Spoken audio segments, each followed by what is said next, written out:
If I stare like this, do you find me more persuasive? How about like this?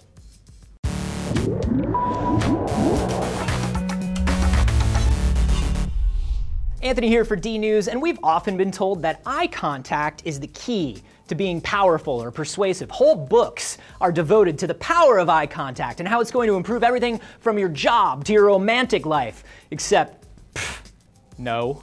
See, some new findings were just published in Psychological Science that say direct eye contact actually makes people less likely to be persuaded by you, especially if they were skeptical about you or your ideas before. How'd they figure that out? Well, look me directly in the eye and I will tell you. 2 experiments. Experiment 1. Using eye tracking software, researchers measured the amount of eye contact subjects made with a speaker in a video.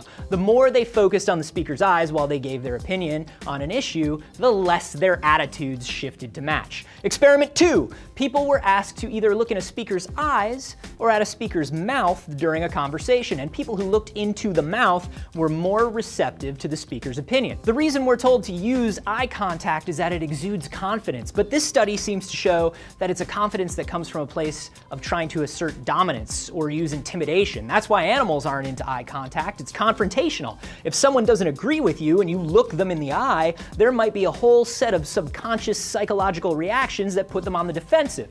Of course, it's situational, right? In a closer relationship, eye contact is a sign of connectedness. It's also cultural. Here in the US and in a lot of European countries, a certain amount of eye contact is required to show that you're paying attention to someone. In some Latin American, Asian, and African cultures, it can be considered aggressive or disrespectful. There's also a school of thought that says even though too much eye contact seems inappropriate now, that wasn't always the case. A study shows that adults in the US make eye contact for about 30 to 60% of a conversation, and that used to be around 60 to 70%.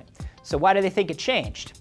Mobile phones. See, people check their phones about 150 times a day on average, and we've just gotten used to there not being eye contact during a conversation, so we get uncomfortable with it faster.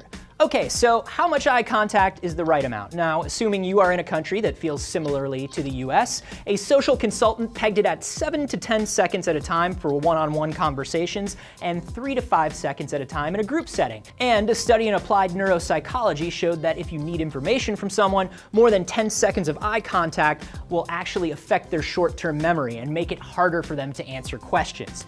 Gosh, my eyes dart around too much, I think, and I am definitely bad about looking at my phone all the time. How are your eye contact skills? Let us know down in the comments and subscribe for more DNews.